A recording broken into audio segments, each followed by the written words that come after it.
साथियों, आप सभी का BNN प्लेटफॉर्म पर स्वागत है। इस वीडियो में हम लोग उत्तरकालीन मुगल को देखेंगे, जो कि आपका 1707 से लेकर 1857 तक चलता है। इसमें हम लोग बहादुर शाह प्रथम से लेकर के बहादुर शाह तृतीय जफ़र तक की बात करेंगे। तो इसको प्रारंभ करते हैं। तो सबसे पहले हमें पता होना चाहिए कि उत्तरकालीन मुगल कहाँ से प्रारंभ होगा। तो उत्तरकालीन मुगल जो है, यह जब औरंगजेब की मृत्यु होती है, तो औरंगजेब की मृत्यु के बाद जो मुग़ल सम्राट आते हैं वो उत्तरकालीन मुग़ल के अंतर्गत माने जाते हैं। औरंगज़ेब की जो मृत्यु है, यह आपकी 3 मार्च 1707 को अहमदनगर में होती है। ठीक है, कहाँ पर होती है? अहमदनगर में होती है। और जब औरंगज़ेब की मृत्यु होती है तो उस समय इनके 3 पुत्र जीवित थे। अब ये 3 पुत्र कौन कौन से थे, तो इनके थोड़ा सा नाम देखें यदि, तो इसमें आपका सबसे बड़ा जो इनका पुत्र था उनका नाम था मुअज्जम, और दूसरे जो इनके पुत्र थे उनका नाम था मोहम्मद आजम, और तीसरे सबसे छोटे जो पुत्र थे कामबख्श थे। जब औरंगजेब की मृत्यु होती है तो मृत्यु से पहले इन्होंने अपनी एक वसीयत कर दी थी, जिसके तहत कि मतलब किस पुत्र को कौन सा क्षेत्र प्रदान किया जाएगा राज करने के लिए, वह उन्होंने अपने वसीयत में बता दिया था। जब औरंगजेब की मृत्यु होती है तो उस समय अहमदनगर में इनका जो बीच वाला पुत्र मोहम्मद आजम था वो अहमदनगर में ही था, जबकि मुअज्जम जो इनका सबसे बड़ा पुत्र था वो अफ़गानिस्तान में था, और सबसे छोटा पुत्र कामबख्श जो है ये बीजापुर में था। जब औरंगजेब की मृत्यु हो जाती है तो उसके बाद उत्तराधिकार का युद्ध प्रारंभ होता है। इसके तहत मुअज्जम जो है अधिकार करने के लिए अफ़गानिस्तान से दिल्ली की ओर प्रस्थान करता है और बहादुर शाह की उपाधि धारण करता है और लाहौर के निकट खुद को बादशाह घोषित करता है। इसी प्रकार से जो छोटा वाला पुत्र था कामबख्श, वह भी बीजापुर में स्वयं को बादशाह घोषित कर देता है, और मोहम्मद आजम भी जो है आगरा के नज़दीक जजाऊ नामक स्थान पर वो अपना शिविर लगा लेता है सेना के साथ। और यहीं पर जो है जजाऊ में ही, आगरा के पास जो जजाऊ नामक स्थान है, यहीं पर पहला उत्तराधिकार का युद्ध होता है। मतलब उत्तरकालीन मुगल में जो पहला उत्तराधिकार का युद्ध होता है वो जजाऊ का युद्ध होता है 18 जून 1707 को। और यह युद्ध आपका होता है बहादुर शाह और मोहम्मद आजम के बीच में, जिसमें बहादुर शाह विजयी होता है और मोहम्मद आजम और उनके पुत्र मारे जाते हैं। इसके बाद आगे चल करके जनवरी 1709 में जो है बीजापुर का युद्ध होता है बहादुर शाह और कामबख्श के मध्य में, जिसमें बहादुर शाह विजयी होता है और कामबख्श मारा जाता है। अब इसके बाद जो है बहादुर शाह प्रथम जो है शाह आलम प्रथम के नाम से भी जो जाना जाता है, बहादुर शाह प्रथम 1707 से लेकर 1712 तक यह दिल्ली की गद्दी पर बैठता है। इसको साहे बेखबर की उपाधि दी गई थी, और यह उपाधि जो है खाफी खां के द्वारा इसको प्रदान की गई थी। इसके अलावा यदि इसके समय की कुछ बातों की बात करें तो जहाँ ये जो बहादुर शाह प्रथम है, यह 63 वर्ष की उम्र में जो है गद्दी पर बैठा था, मतलब एक तरीके से बुजुर्ग था। तो इसकी जो नीति थी, ये इसकी नीति एक तरीके से कह सकते हैं मेल मिलाप वाले या समझौते वाली इसकी नीति थी, चूँकि यह युद्ध नहीं करना चाहता था, और इसने औरंगजेब की कई संकीर्णतावादी जो नीतियाँ थी उनको बदल दिया। इसके अलावा इसकी नीतियों में कह सकते हैं कि इसके समय में हिंदू सरदारों और राजाओं के प्रति सहिष्णुता की नीति अपनाई गई, जबकि जो मराठा सरदार थे उनके प्रति जो इसकी नीति थी वो अस्थिर थी। मतलब कुछ जगह कुछ नीति थी, कुछ जगह कुछ नीति थी। इसको ऐसे समझ सकते हैं कि इसने कुछ जगह पे उनको सरदेशमुखी का तो अधिकार दिया, परंतु चौथ का अधिकार नहीं दिया। जैसे दक्कन में जो है इसने मराठाओं को सरदेशमुखी का अधिकार दिया, परंतु चौथ का अधिकार नहीं दिया। इसी प्रकार से जो साहू मराठाओं के नेता थे, साहू को मराठाओं का विधिवत राजा नहीं मानता है। और इसके अलावा गुरु गोविंद सिंह के साथ यह एक संधि करता है, परंतु संधि के कुछ समय बाद गुरु गोविंद सिंह की मृत्यु हो जाती है, और गुरु की मृत्यु के बाद बंदा बहादुर जो कि सिखों का नेतृत्व करता है, बंदा बहादुर के नेतृत्व में जो सिख हैं वो बगावत करते हैं। इसके अलावा जाट सरदार चूड़ामन के साथ भी इसकी अच्छी दोस्ती थी, मतलब उसके साथ दोस्ती थी। इसके अलावा बुंदेला सरदार छत्रसाल से भी इसने मेल मिलाप कर रखा था। इसके अलावा 1711 ईस्वी में एक डच प्रतिनिधि शिष्टमंडल जोशुआ केटेलार के नेतृत्व में इसके दरबार में आता है। यह जो प्रतिनिधि मंडल आता है या जो दरबार में जो पूरा कार्यक्रम होता है, इसके पीछे या इसमें जो महत्वपूर्ण भूमिका है एक पुर्तगाली महिला जिनका नाम जुलियाना था, इनके द्वारा निभाई जाती है। और बहादुर शाह के द्वारा जुलियाना को जो है कई सारी उपाधियाँ दी जाती हैं, जैसे बीबी, फिदवा इत्यादि उपाधियाँ इनको प्रदान की जाती हैं। 1707 से 1712 तक इनका राज चलता है। 1712 में इनकी मृत्यु हो जाती है। और बहादुर शाह जो रहते हैं, इनके 4 पुत्र थे। अब ये 4 पुत्र कौन थे, इनको भी देख लेते हैं। तो पहला जो पुत्र था इनका सबसे बड़ा जहादर शाह, फिर अजीमुस शान, रफ़ी उस शान और सबसे छोटा जहान शाह था। बहादुर शाह जब की मृत्यु होती है, इसके बाद गद्दी पर जहादर शाह बैठता है।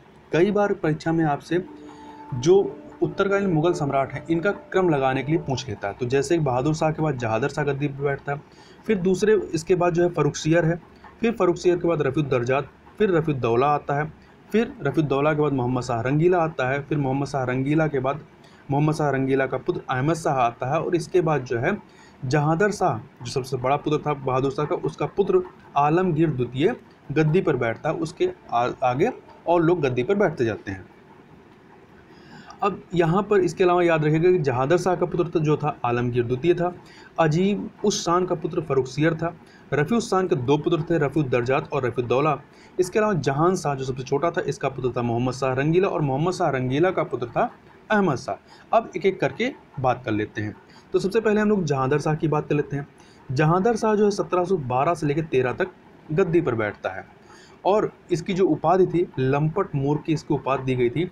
इसका जो है एक वेश्या लाल कुंवर के साथ संबंध था। इसके अलावा यदि इसके कार्यों की बात करें तो इसमें इसने जजिया को समाप्त किया। इसके अलावा इसने मराठाओं को दक्कन की चौथ और सरदेशमुखी का अधिकार प्रदान कर देता है, परंतु इस शर्त पर प्रदान करता है कि यहाँ की जो चौथ और सरदेशमुखी है वो मुग़ल अधिकारी जो है उसको कलेक्ट करेंगे और मराठाओं को सौंप देंगे। इसके अलावा जाटों और मंगोलों से इसका अच्छा संबंध था, परंतु बंदा बहादुर से इसके संबंध अच्छे नहीं थे। अब इसके बाद जो है फ़र्रुखसियर गद्दी पर बैठता है। फ़र्रुखसियर का जो कार्यकाल है या जो गद्दी पर बैठने का समय है, ये 1713 से लेकर 1719 तक यह गद्दी पर रहता है। फ़र्रुखसियर को जो उपाधि दी जाती है वो घृणित कायर की उपाधि दी जाती है, और यह फ़र्रुखसियर जो है गद्दी पर हिंदुस्तानी गुट के सैयद बंधुओं की मदद से बैठता है। इतिहास में सैयद बंधुओं को किंग मेकर के नाम से जाना जाता है, और इसमें जो सबसे बड़े भाई थे इनका नाम था हसन अली, छोटे भाई का नाम हुसैन अली था। इन्हें किंग मेकर इस क्यों कहा जाता है, क्योंकि इन्होंने फ़र्रुखसियर से लेकर मोहम्मद शाह रंगीला तक को जो है दिल्ली की गद्दी पर बैठाया था। मतलब 4 लोगों को शासक बनाया था। अब यदि फ़र्रुखसियर के समय के कुछ महत्वपूर्ण कार्यों को देखें तो इसके समय में जजिया को पुनः समाप्त किया जाता था। कुछ स्थानों पर तीर्थ यात्रा कर जो लगता था उसे भी समाप्त किया गया। इसी के समय में बंदा बहादुर को पकड़कर उसको मृत्युदंड दी जाती है 1716 में। इसके अलावा फ़र्रुखसियर के समय में ही 1717 में कंपनी अर्थात जो ब्रिटिश कंपनी थी या ईस्ट इंडिया कंपनी थी, इसको 3000 वार्षिक कर के बदले में बंगाल तथा 10,000 रुपये वार्षिक कर के बदले में सूरत से मुक्त व्यापार की अनुमति प्रदान की जाती है फ़र्रुखसियर के काल में है। तथा जो फ़र्रुखसियर या सैयद बंधुओं के प्रभाव को कम करना चाहता था, इसी के परिप्रेक्ष्य में यह क्या करता है कि हुसैन अली जो छोटा भाई था उसको दक्षिण का प्रमुख बना करके दक्षिण भेज देता है। हुसैन अली जो है दक्षिण में जाकर के मराठाओं के पेशवा बालाजी विश्वनाथ के साथ फ़र्रुखसियर के नाम से एक संधि करता है, जिसे दिल्ली संधि के नाम से जानते हैं। इस संधि के तहत क्या था कि जो मराठा हैं वो मुग़लों की 15,000 सैनिकों के साथ सशस्त्र सैनिकों के साथ मदद करेंगे। इसके बदले में जो है मराठाओं को दक्षिण में चौथ और सरदेशमुखी का अधिकार प्रदान कर दिया जाएगा। परंतु ये जो संधि थी इस पर फ़र्रुखसियर ने हस्ताक्षर करने से मना कर दिया। तो जब मना कर दिया तो बालाजी विश्वनाथ की मदद से जो सैयद बंधु थे इन्होंने इसको फ़र्रुखसियर को गद्दी से हटाया और रफ़ीउद्दर्जात को गद्दी पर बैठा करके उससे हस्ताक्षर करवा लिया। यह जो संधि थी जिसे दिल्ली संधि के नाम से जानते हैं, इसे मराठाओं का मैग्ना कार्टा भी कहा जाता है। अब फ़र्रुखसियर के बाद रफ़ीउद्दर्जात जो है गद्दी पर बैठता है। रफ़ीउद्दर्जात जो है 28 फरवरी 1719 से लेकर के 4 जून 1719 तक गद्दी पर रहता है, और यह गद्दी पर बैठने वाला सबसे कम समय तक गद्दी पर बैठने वाला शासक रहता है, मुग़ल शासक। और इसकी जो मृत्यु है वो टीबी से होती है। इसके बाद रफ़ीउद्दौला गद्दी पर बैठता है 6 जून 1719 से 17 सितंबर 1719 तक। यह भी बहुत समय तक नहीं रहता है। यह दूसरा मतलब सबसे कम समय तक शासन करने वाला मुग़ल शासक था। इसकी जो उपाधि थी वो शाहजहाँ द्वितीय थी, और इसकी जो मृत्यु होती है वो पेचिश से होती है। अब इनके बाद जो है मोहम्मद शाह रंगीला जो है गद्दी पर बैठता है, और इसका जो कार्यकाल रहता है 1719 से लेकर के 1948 तक रहता है, अर्थात ये 29 वर्षों तक शासन करता है। इसका जो अन्य नाम एक मिलता है रोशन अख्तर भी मिलता है। और यदि इसके कार्यों की बात करें तो इसने जजिया को अंतिम रूप से समाप्त करता है ये। और इसके समय में जो राजभाषा है वो उर्दू होती है, मतलब उर्दू को राजभाषा का दर्जा दिया जाता है।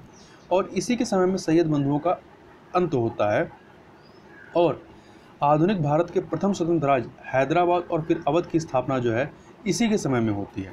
और इसी के समय में जो है 1739 में नादिर शाह दिल्ली पर आक्रमण करता है। नादिर शाह, जिसे फारस का नेपोलियन भी कहा जाता है, और जब यह यहाँ से वापस जाता है नादिर शाह दिल्ली को लूट करके, तो अपने साथ कोहिनूर हीरा और तख्ते ताउस भी साथ में ले जाता है। अब इसके बाद जो है अहमद शाह गद्दी पर बैठता है। अहमद शाह जो है 1748 से लेकर के 54 तक गद्दी पर बैठता है।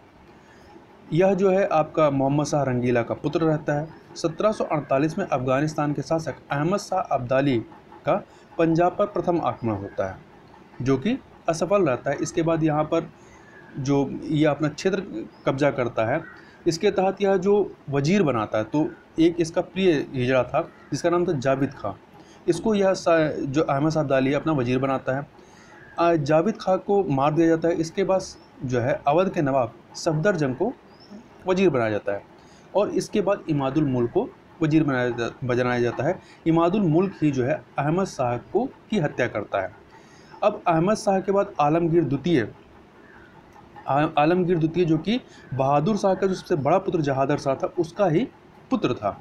आलमगीर द्वितीय 1754 से लेकर 1758 तक गद्दी पर रहता है। इसके यदि अन्य नाम की बात करें तो इसका जो अन्य नाम है वो अजीजुद्दीन था। और प्लासी का युद्ध जो 1757 में होता है वो आलमगीर द्वितीय के समय में ही होता था। प्लासी के युद्ध के समय जो मुग़ल सम्राट था कौन था? आलमगीर द्वितीय था। और इसी के समय में अहमद शाह अब्दाली दिल्ली तक आ जाता है और इसकी भी जो हत्या है वो इसकी भी हत्या जो है इमादुल मुल्क के द्वारा की जाती है। अब इसके बाद जो है शाह आलम द्वितीय गद्दी पर बैठता है। आलमगीर द्वितीय के बाद शाह आलम द्वितीय गद्दी पर बैठता है। 1758 से लेकर के 1806 तक यह गद्दी पर रहता है। अब यदि इसका जो अन्य नाम है वो अली गौहर मिलता है और यह नजीमुद्दौला के डर से अवध के नवाब, मतलब दिल्ली को छोड़ करके अवध के नवाब शुजाउद्दौला के यहाँ शरण ले लेता है। और इसी के समय में ही बक्सर का युद्ध जो कि 1764 में होता है वो शाह आलम द्वितीय के समय में ही होता है। और बक्सर के युद्ध के बाद 1765 में जो है इलाहाबाद की संधि की जाती है मुग़ल सम्राट के साथ। तो इस संधि पर हस्ताक्षर किसका होता है? शाह आलम द्वितीय का। तो इस संधि के द्वारा ही अंग्रेज़ों को बंगाल, बिहार, उड़ीसा की दीवानी प्रदान की जाती है तथा इसको आगे चलकर मराठाओं ने दिल्ली की गद्दी पर बैठाया। जब दिल्ली की गद्दी पर इसको बैठाया जाता है तो कुछ समय बाद नजीमुद्दौला का जो पुत्र रहता है इसको अंधा कर देता है और आगे चल के 1803 में अंग्रेज़ सेनापति लेक द्वारा दिल्ली पर अधिकार किया जाता है। और जब ये अधिकार हो जाता है तो इसी समय से जो मुग़ल शासक रहते हैं वो अंग्रेज़ों के पेंशनर मात्र बन के रह जाते हैं। और इसके बाद जो है आपका अकबर द्वितीय गद्दी पर आता है 1806 से लेकर 1837 तक। राजा राम मोहन राय को राजा की जो उपाधि है, ठीक है, यह उपाधि राजा वाली ये अकबर द्वितीय के द्वारा ही प्रदान की गई थी। राम मोहन राय को राजा की उपाधि अकबर द्वितीय के द्वारा दी गई थी। यह कई बार परीक्षा में प्रश्न पूछा गया है। इसके अलावा अकबर द्वितीय के समय में ही लॉर्ड विलियम बेंटिक जो कि भारत का वायसराय था, इसके द्वारा फारसी की जगह अंग्रेजी को राजभाषा का दर्जा दिया गया 7 मार्च 1835 के करीब में। और इसी समय ब्रिटिश राज वाले सिक्कों की शुरुआत की जाती है जो मुग़लकालीन सिक्के थे उनको मतलब रिप्लेस करके। अकबर द्वितीय के बाद जो है जो गद्दी पर बैठता है बहादुर शाह तृतीय जफ़र बैठता है 1837 से लेकर 57 तक। यह अंतिम मुग़ल सम्राट था जो दिल्ली की गद्दी पर बैठता है। बहादुर शाह तृतीय जफ़र, इसमें जो जफ़र है ये उपनाम है। जफ़र उपनाम से ही बहादुर शाह तृतीय जो है कविताएं और गज़लें लिखा करता था। 1857 का जो विद्रोह होता है उसका नेतृत्व जो है बहादुर शाह तृतीय के द्वारा ही किया जाता है। और इसी समय जो है आगरा के प्रसिद्ध शायर मिर्ज़ा गालिब जो है वो दिल्ली में ही रह रहे थे। इसके अलावा जब ये 1857 का विद्रोह होता है तो जब अंग्रेज़ कार्रवाई करते हैं तो उस समय बहादुर शाह तृतीय जो है ये हुमायूं के जो मकबरा है दिल्ली में वहाँ पर ये छुपे हुए थे। यहाँ से इनको गिरफ्तार किया जाता है और रंगून अर्थात वर्मा के रंगून इनको भेज दिया जाता है और वहीं पर 1862 में इनकी मृत्यु होती है और इनकी जो कब्र है वो रंगून में ही स्थित है। तो ये थे उत्तर मुगल कालीन जो शासक होते हैं, जो दिल्ली की गद्दी पर बैठते हैं, उनको हमने क्रमवार यहाँ पर देखा। अब थोड़ा सा बात कर लेते हैं कि इस कालखंड में जो विदेशी आक्रमणकारी आक्रमण करते हैं उनके बारे में। तो इसमें दो ही नाम सबसे महत्वपूर्ण हैं, एक है नादिर शाह और दूसरा है अहमद शाह अब्दाली। तो सबसे पहला जो आक्रमण इस कालखंड में करता है वो नादिर शाह करता है। ये फारस का शासक था और इसको फारस का नेपोलियन के नाम से भी जाना जाता है। ये जो नेपोलियन था, ये नादिर शाह था, ये नादिर शाह ने अपने जीवन की शुरुआत एक गडेरिया था चरवाहे के रूप में की थी, परंतु बाद में अपनी योग्यता के बल पर यह फारस का शासक बन बैठता है और फिर बाद में भारत के धन को लूटने की इच्छा से 1739 में उसने पंजाब पर आक्रमण किया और फिर वहाँ से दिल्ली की तरफ कूच करता है। जब ये दिल्ली की तरफ कूच करता है तो यहाँ पर इसका मुग़ल सम्राट से युद्ध होता है, जिसका जो युद्ध है ये हरियाणा के पास करनाल नामक स्थान पर युद्ध होता है, इसीलिए इस युद्ध को करनाल का युद्ध भी कहते हैं। और यह युद्ध होता है कब 24 फरवरी 1739 को। ठीक है, इसमें एक तरफ मोहम्मद शाह रंगीला रहता है जो कि मुग़ल सम्राट रहता है। तो मोहम्मद शाह रंगीला और नादिर शाह के मध्य में यह युद्ध होता है। मोहम्मद शाह रंगीला का जो मीर बख्शी था उसका नाम था खाने दौरान, और इसके अलावा मोहम्मद शाह रंगीला की तरफ निजामुल मुल्क था और अवध का नवाब सादत खां भी मोहम्मद शाह रंगीला की तरफ था। इस युद्ध में नादिर शाह जो है मोहम्मद शाह रंगीला को हरा देता है।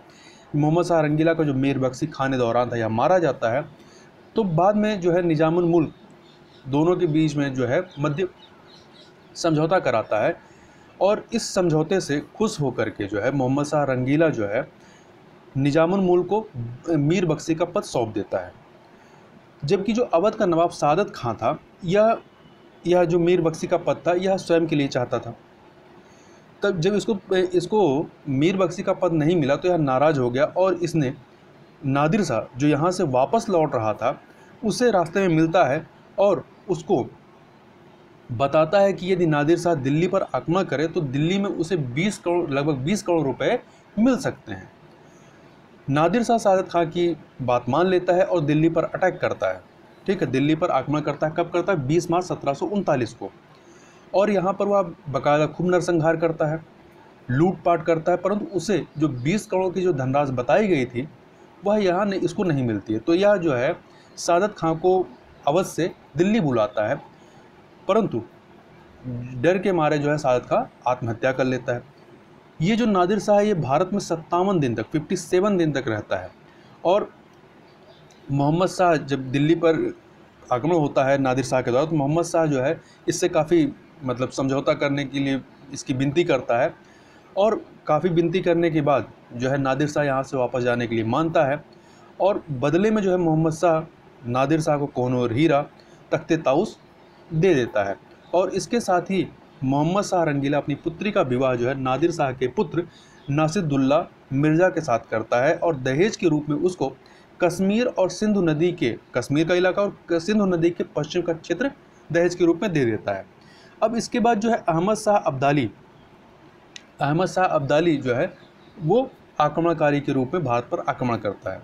अहमद शाह अब्दाली के बारे में बात करें तो इसकी जो उपाधि रही है वो दुर्र दुरानी, अर्थात अहमद शाह अब्दाली दुर्र दुरानी या जिसका मतलब होता है अपने युग का मोती, इस नाम से भी जाना जाता रहा है। ये नादिर शाह का सेनापति था। नादिर शाह की जब मृत्यु हो जाती है उसके बाद यह अफगानिस्तान के कंधार इलाके पर अधिकार करता है और उसको वहाँ का एक स्वतंत्र शासक बनता है। जो आधुनिक अफगान राज्य की नींव जो है वो अहमद शाह अब्दाली के द्वारा ही रखी जाती है और यह भी भारत से धन लूटने की इच्छा से ही भारत पर आक्रमण करता है और यह भारत पर कुल 7 आक्रमण करता है। तो याद रखिए कितने आक्रमण करता है? 7 आक्रमण करता है। जो पहला आक्रमण इसका होता है 1748 में, वो पंजाब पर करता है जो कि असफल रहता है। फिर 1749 में फिर दोबारा से पंजाब में करता है और फिर तीसरा 1752 में तीसरी बार भी पंजाब पे ही अटैक करता है। चौथा जो इसका अटैक रहता है, आक्रमण रहता है 1757 में दिल्ली पर रहता है और 5वां जो इसका आक्रमण रहता है वो 1761 में होता है। जो इसका 5वां आक्रमण था 1761 वाला, इसे पानीपत के तृतीय युद्ध के नाम से जाना जाता है। तो पानीपत का जो तृतीय युद्ध होता है 1761 में होता है। किसके मध्य में? तो अफगानों, चूंकि जो अहमद शाह अब्दाली था अफगान था, तो अफगान और मराठों के मध्य में होता है, जिसमें अहमद शाह अब्दाली मराठों का नेतृत्व करता है और अफगानों का नेतृत्व करता है, और मराठों का जो सेनापति रहता है वो सदाशिवराव भाऊ रहता है। इस युद्ध में जो है मराठाओं की हार होती है। इसके बाद जो छठा आक्रमण करता है अहमद शाह अब्दाली, वो 1764 में पंजाब पर करता है। यहाँ पर सिखों की जो शक्ति थी उसे कुचलने के लिए अटैक करता है सिखों के विरुद्ध, परंतु असफल रहता है। फिर सातवां जो उसका आखिरी युद्ध रहता है 1767 का, वह भी यह पंजाब पर ही करता है सिखों के शक्ति को कुचलने के लिए, परंतु यह भी असफल रहता है। तो इस प्रकार से यहाँ पर हमने जो है उत्तर मुगल कालीन जो एक इतिहास रहता है या जो मुगल है उसको हमने संक्षेप में देखने का प्रयास किया। तो इस वीडियो में बस इतना ही। मिलते हैं नेक्स्ट वीडियो में, तब तक के लिए बहुत बहुत धन्यवाद।